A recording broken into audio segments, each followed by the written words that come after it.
My name is Emily, and something has turned my life upside down. After graduating high school, I decided to move to London to study. It was a big decision, and I felt both excited and nervous. After packing all my things, I bought train tickets and set off for London. It was a long journey, but I was full of anticipation for the new life that awaited me. Upon arrival, I hailed a cab to take me to my dormitory where I, like other students, was greeted and escorted to my room. My roommates were Amanda and Chloe.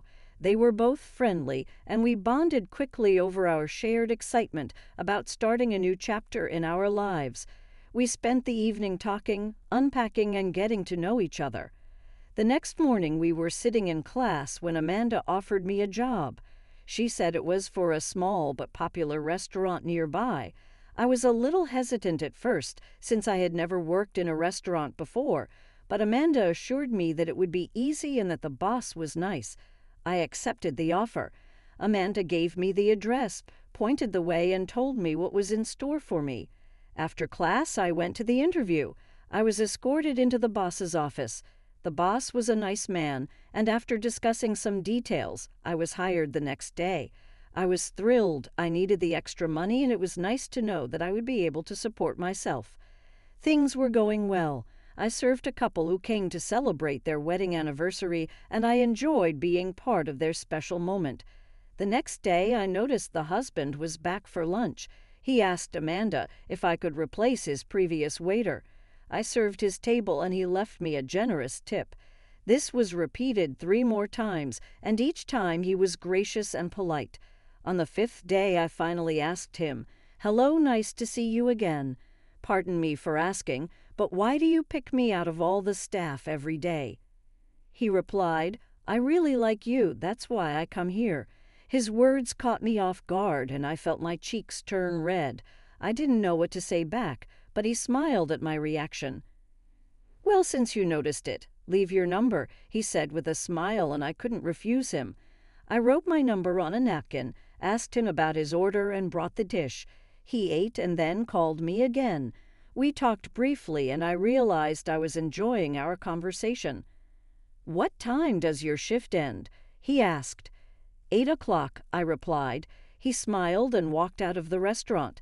I couldn't help but wonder if he would really be back later. When my shift was over, I walked outside and saw him standing by an expensive car. "I'd like to give you a ride home. It's getting dark, and it's not safe for such a beautiful woman to walk alone," he said. He introduced himself as Oliver. I hesitated for a moment, but there was something about his kindness that made me trust him. Oliver took me to my dorm and promised that we'd see each other again. For the next 2 weeks, he met me almost every day after work to give me a ride home. We talked during our rides, and I learned more about him. He was charming, successful, and had a great sense of humor. I looked forward to seeing him and felt a slight disappointment every time we parted. One morning, I saw him walking out of his boss's office at a restaurant. I was surprised, and a couple minutes later, Amanda came up to me and told me that the boss had given me the day off. I knew right away that Oliver was involved, and I was right. He was waiting for me outside with a smile on his face. When I walked out of the restaurant, I saw him waiting for me with a bouquet of roses.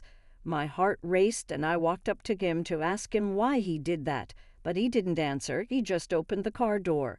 I got into the car, thinking he was going to take me back to my dorm, but instead his car stopped outside a luxury hotel. Oliver opened the door and helped me out.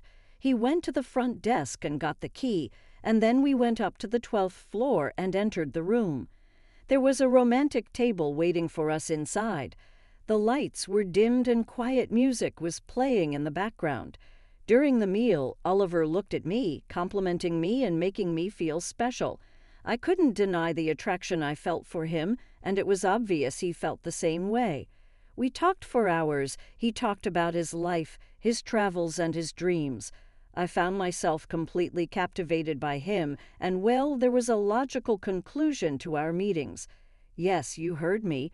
We ended up in each other's arms. It was like something out of a dream, and I knew my life would never be the same again. If you liked this story, give it a like and subscribe for more stories.